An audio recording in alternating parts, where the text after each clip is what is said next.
नमस्कार दोस्तों, कैसे हैं आप। उम्मीद करता हूं शानदार होंगे। मैं एक बार फिर आपके बीच मौजूद हूं।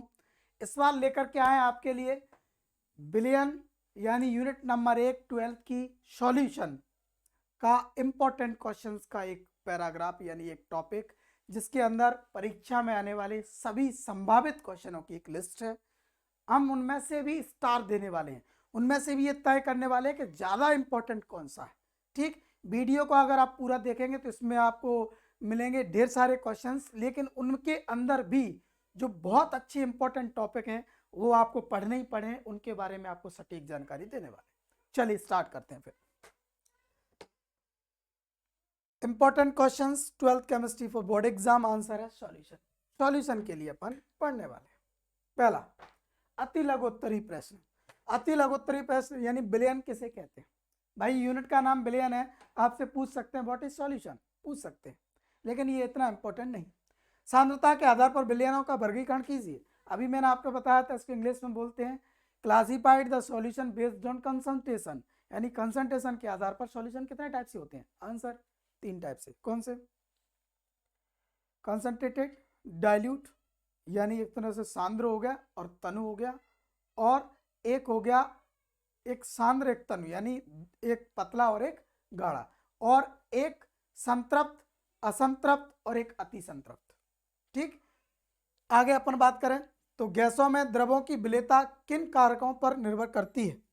लिखिए, ये दाब पर निर्भर करती है, दाब का पर निर्भर करती है, मतलब हेनरी का नियम। तो हेनरी का नियम इंपॉर्टेंट है, तो ये भी ठीक है लेकिन उतना नहीं है। एक टेम्परेचर पर भी डिपेंड करती है। असामान्य किसे कहते हैं, जो सामान्य नहीं है। समपराशरी विलयन किसे कहते हैं, ये इंपॉर्टेंट है।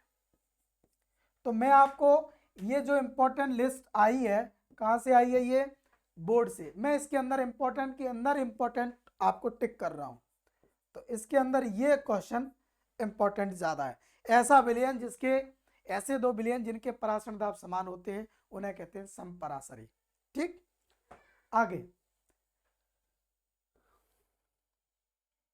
आगे देखें। ग्राम अणुक उन्नयन स्थिरांक तथा अणुक अवनमन स्थिरांक की परिभाषा लिखिए।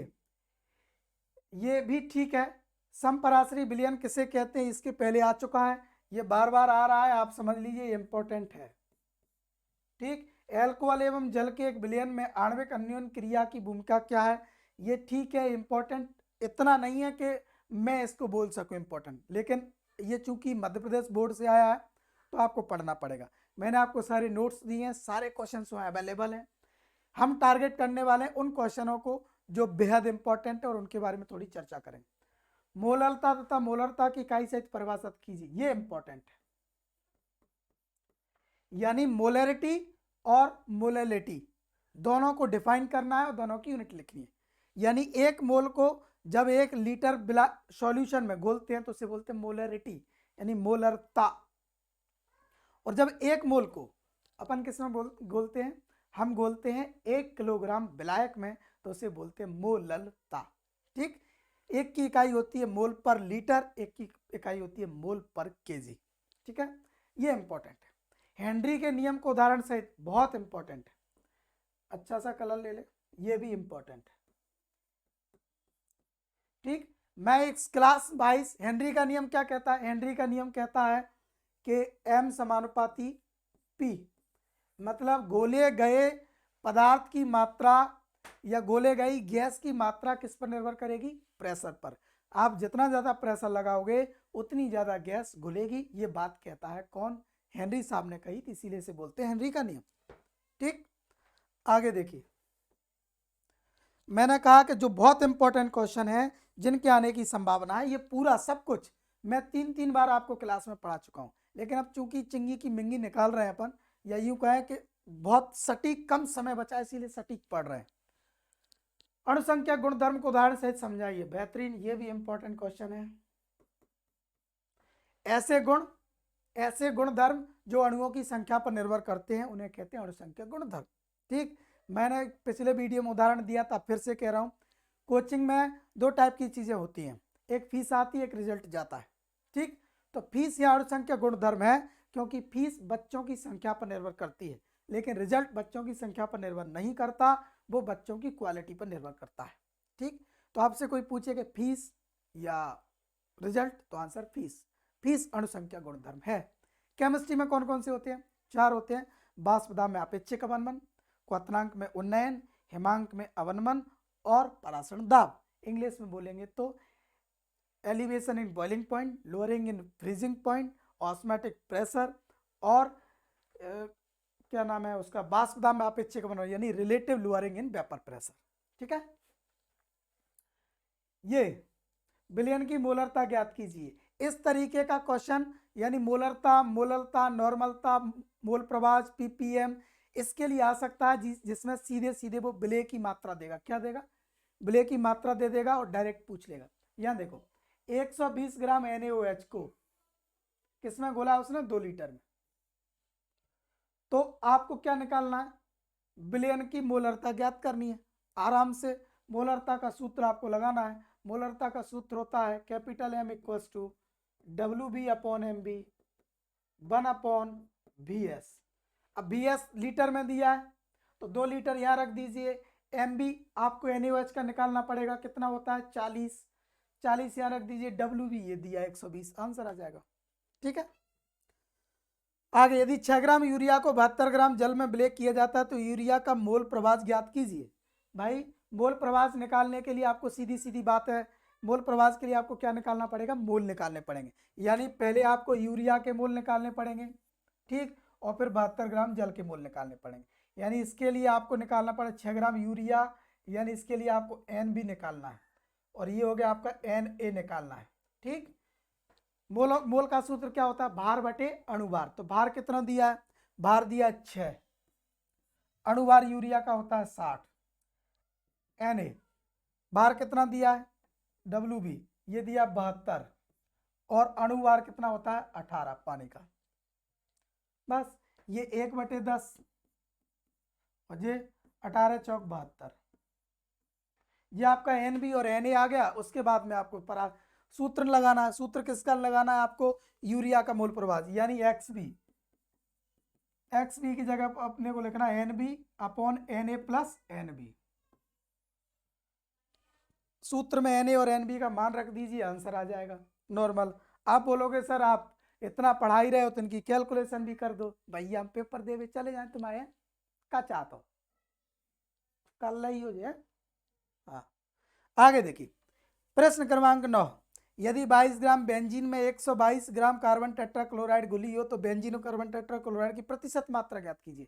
भाई परसेंटेज कैसे निकालते हैं? ये क्वेश्चन सारे के सारे मैं क्लास में करवा चुका हूं एक, लेकिन बात रिवीजन चूंकि करवा रहा हूं, आपको बता दूं कि इनमें हम अपन इंपॉर्टेंट टिक नहीं कर सकते क्योंकि न्यूमेरिकल में कुछ इंपॉर्टेंट नहीं होता, कोई सा भी पूछ सकते हैं। परसेंटेज कैसे निकालते हैं? परसेंटेज निकालने का तरीका है कि इन दोनों को जोड़ो। इन दोनों को जोड़ोगे तो कितना हो रहा है? 144। ठीक, अब इन दोनों में से किसका निकाल रहा है? कार्बन टेट्राक्लोराइड के द्रव्यमान प्रतिशत की गणना। इतने ग्राम बेंजीन में ये कार्बन टेट्राक्लोराइड इसको ऊपर रख दो, इंटू 100 कर दो, ये हो गया प्रतिशत। सॉल्व कर लेना इसको। ठीक है, आगे परासरण एवं परासरण दाब को परिभाषित कीजिए। परासरण इंपॉर्टेंट क्वेश्चन हो सकता है ये। इस पेज पर लगभग सभी इंपॉर्टेंट इसीलिए क्योंकि 2 सवाल 3 सवाल है, न्यूमेरिकल है तो तीनों आ सकते हैं, और 2 सवाल है तो उनकी भी चांस हो सकते हैं 2 क्वेश्चनों के। परासरण एक घटना है और परासरण दाब वो है जिसकी वजह से होती है। समझ गए? फिर से समझा रहा हूं। जैसे अपन किसी गेट को खोलते हैं तो गेट का खुलना एक घटना है, लेकिन गेट खुल क्यों रहा है? ताकत लगाने की वजह से, तो उसे बोल लेंगे खुलने वाला प्रेशर।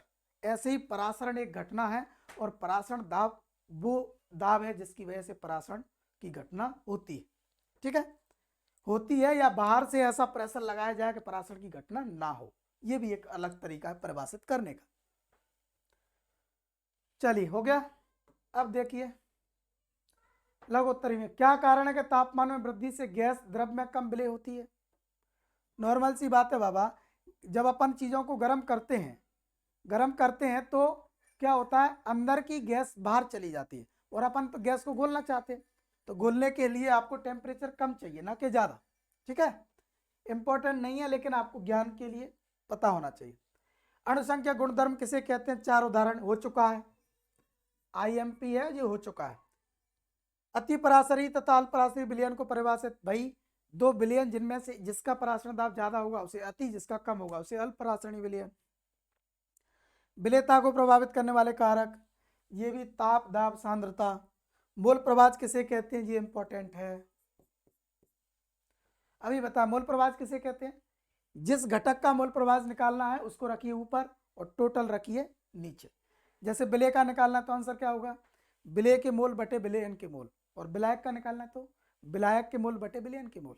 इंग्लिश में बोले कि मोल फ्रैक्शन क्या है? आंसर आएगा mole fraction of solute is equal to number of mole of solute upon number of mole of solution. ठीक, गुड। चलिए आगे देखें। दीर्घोत्तरी यानी बड़े, यानी 3 नंबर के टाइप के क्वेश्चंस आ सकते हैं।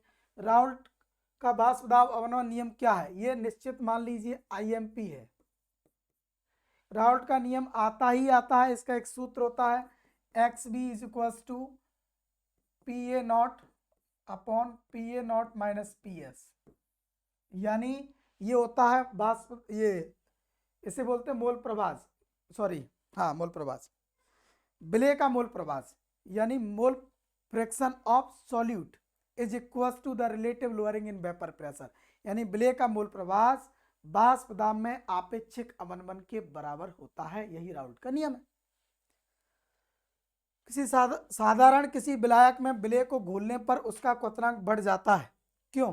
कारण सहित समझाइए। ये कारण वाले क्वेश्चनों में इतनी दम नहीं रहती, लेकिन एक एक बार रीजनल क्वेश्चन पढ़ना चाहिए आपको। ठीक, जैसे मैंने आपको पढ़ाए थे कि पानी में किशमिश डालो फूल जाती है, अंडे को नमक में रखा पिचक जाता है। ऐसे रीजनल क्वेश्चंस आपको पढ़ने पड़ेंगे। कुछ पढ़ लीजिए, आने को बहुत सारा है, कुछ भी आ सकता है। उसका वाष्प दाब कम हो जाता है, समझाइए। देखिए क्या कह रहा है, साधारण किसी विलायक में विलेय घोलने पर, विलेय घोलते हैं तो क्या होता है? विलेय घोलने से क्या होता है? वाष्प दाब घट जाता है, और वाष्प दाब घटता है तो क्या होता है? क्वथनांक बढ़ जाता है। बस, तो इसका आंसर भी यही है और सेम इसका आंसर भी यही है। 72 ग्राम जल में 92 इथाइल अल्कोहल के मिश्रण में दोनों मोल प्रभाज ज्ञात कीजिए। ये अभी थोड़ी देर पहले जो करवाया था ना, आप इसके क्या निकाल ले जाएंगे? ये कम है और ये क्या है? 92 इथाइल ग्राम इथाइल अल्कोहल। तो इसके मोल निकाल लो और इसके भी मोल निकाल लो। ये कम है तो इसके निकलेंगे NB और इसके निकलेंगे NA, और दोनों के मोल हो जाएंगे तो आपको निकालने में दिक्कत नहीं आएगी। XV बराबर NB upon NA plus NB सूत्र लगाएंगे और यहाँ से मोल प्रभाज आपके सामने होगा। आगे, ठोस की द्रव में विलेयता को प्रभावित करने वाले कारकों का वर्णन कीजिए। ये वही है, ताप, दाब वगैरह वो पढ़ना पड़ेगा, लेकिन उतना इंपॉर्टेंट नहीं। ठीक, कुछ लोग बहुत बड़े बड़े ज्ञानी तो नहीं, अब वो बुरा मान जाएंगे। कुछ लोग पढ़ने वाले लोग या कमियां खोजने वाले लोग जब इस वीडियो को देखेंगे, वो पता क्या कह रहे होंगे? उन्हें कहे लो मार साहब, जब जो मर्जी आ रही है उसे छोड़ दे रहे हैं, बोले इंपॉर्टेंट नहीं है, अगर आ गया तो। यार भाई ऐसे कुछ भी हो सकता है, हम लोग ऊपर से चमत्कारी नहीं है। पुराने पेपरों के आधार पर 8-9 साल पढ़ाने के आधार पर हम ये चीज़ें बता पाते हैं। 95% हमारी बातें सत्य होती हैं। इसका मतलब कतई ये नहीं है कि हम चमत्कारी बाबा हैं या फिर हम साधु या हमारे ऊपर कोई दिव्य शक्ति है, लेकिन हाँ एक्सपीरियंस से चीज़ें होती हैं, इसीलिए उसकी कीमत है। देखिए धनात्मक ऋणात्मक विचलन में अंतर बहुत इंपॉर्टेंट है, यानी पॉजिटिव डेविएशन और नेगेटिव डेविएशन में अंतर बताइए, क्वेश्चन इंपॉर्टेंट है, ये आपको पढ़ना चाहिए। आगे, एसिटिक अम्ल, ट्राइक्लोराइड एसिटिक अम्ल एवं ट्राइफ्लोरो एसिटिक अम्ल की समान मात्रा में जल के हिमांक के अवनमन को बढ़ते हुए क्रम में रखिए। ये आप ऑर्डर याद कर सकते हैं, वैसे इंपॉर्टेंट नहीं है। ठीक, राउल्ट के नियम को समझाइए, इसकी सहायता से वाष्प, ये राउल्ट का नियम कैसे भी आए आप घोट लो, ये आ सकता है। इसके पहले भी 2-3 जगह आया है। आदर्श अनादर्श में ये बहुत इंपॉर्टेंट क्वेश्चन है। ऐसा विलयन जो राउल्ट के नियम का पालन करता है आदर्श यानी आइडियल, जो नहीं करता वो नॉन आइडियल मतलब अनादर्श होता है। बार्नटॉप गुणांक से आप क्या समझते हैं? अच्छा है, इंपॉर्टेंट है। ठीक, तो कुछ क्वेश्चंस की लिस्ट आपके सामने मिल रही है, इसको आप नोट करते जाइए या कहीं पर भी अपने में टिक कर लीजिए, पढ़ना शुरू करिए शानदार तरीके से। और अगर आपको कोई दिक्कत आती है कि सर इनमें थोड़ा एक बार और पढ़ा दीजिए, बता दीजिए, तो आप कमेंट करना। कमेंट करोगे तो इन क्वेश्चनों का एक किसी दिन लाइव क्लास लेकर के बढ़िया इन्हीं क्वेश्चनों को अपन समझा देंगे। ठीक है। स्थिरक्वाती मिश्रण किसे कहते हैं? अच्छा है, आ सकता है। निम्न को समझाइए। फॉर्मलता, नॉर्मलता, पीपीएम, ये तो आने ही आने हैं सब में से। नॉर्मलता, फॉर्मलता, मोल प्रवाह, पीपीएम, मोलरता, ये सारी परिभाषाएं घोट लो आप। ठीक है।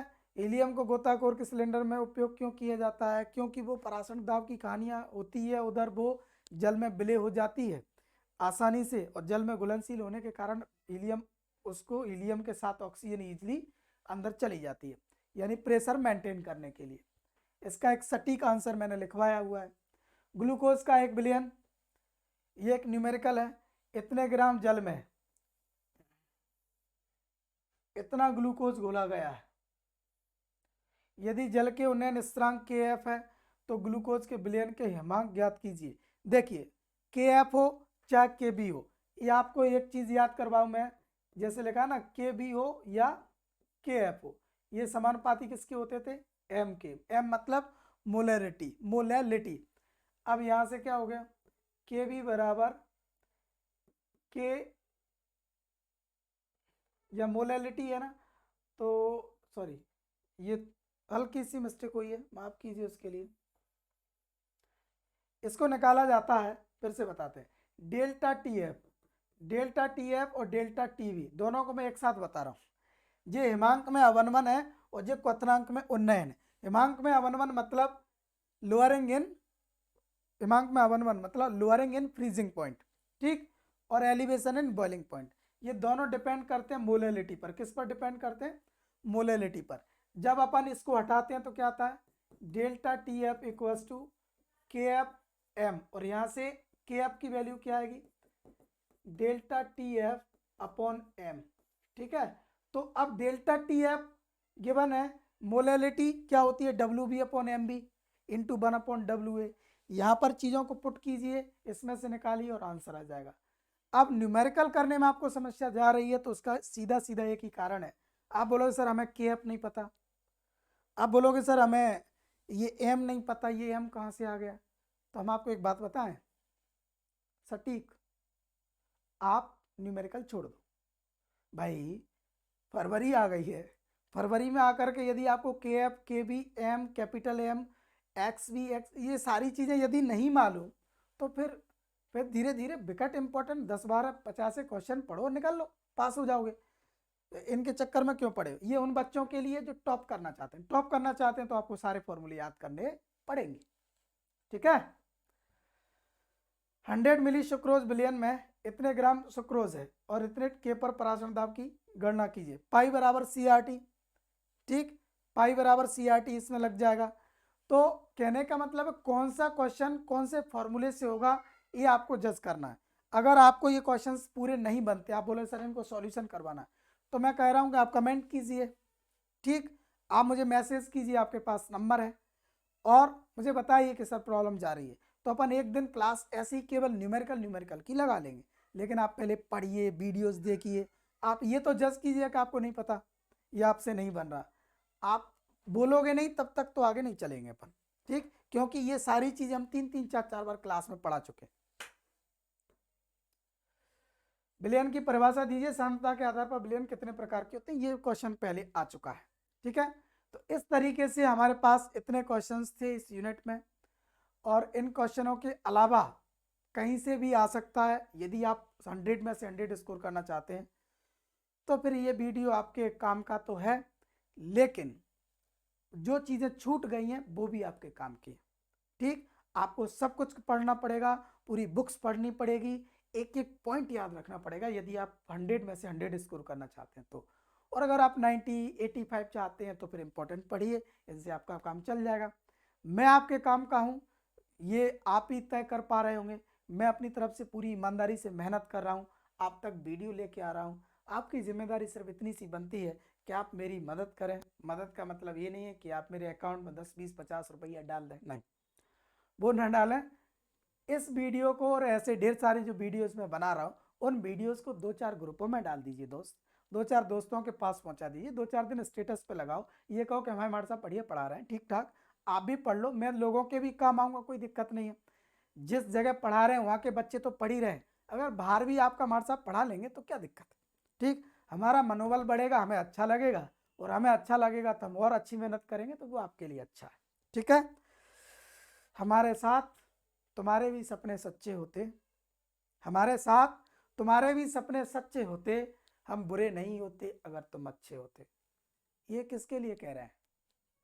मजाक कर रहे थे हम, न तो हम बुरे हैं न तुम अच्छे हो, न तुम अच्छे हैं न हम बुरे हैं, ठीक है। सब बढ़िया, शानदार है, बेहतरीन, थैंक यू, बिंदास, ऐसे ही रहो, लगे रहो एकदम लपक के, और पढ़िए ऐसे, ऐसे पढ़िए जैसे ये मान लो कि 2023 के बाद आपको पढ़ना ही नहीं है, एकदम जलवे मजे करने हैं, इस शिद्दत से पढ़ते रहिए। परसेंटेज बनेगा, आपको जितना बनाना उतना बन ही जाएगा, और आपके लेवल से ही बनेगा, ठीक है। इसीलिए परेशान होने से कुछ होना नहीं है, पढ़ते रहिए धीरे धीरे, कमेंट करिए, ज़्यादा से ज़्यादा कमेंट करिए, आपको जैसा अच्छा लगता है वैसा मेरे से बोलिए, सर ऐसा पढ़ाइए, ये करिए। अब इसके बाद अपन हिंदी के नोट्स लेके आने वाले हैं, हिंदी के वीडियोस आपको मिलने वाले हैं, केमिस्ट्री में पूरी यूनिटों के ऐसे वीडियोस मिलने वाले हैं, और भी आप जो चाहोगे सब मिलेगा। आप चाहते तो रखो, हम पूरी करने के लिए तैयार हैं। समझ में आ गया ना? Good, thank you.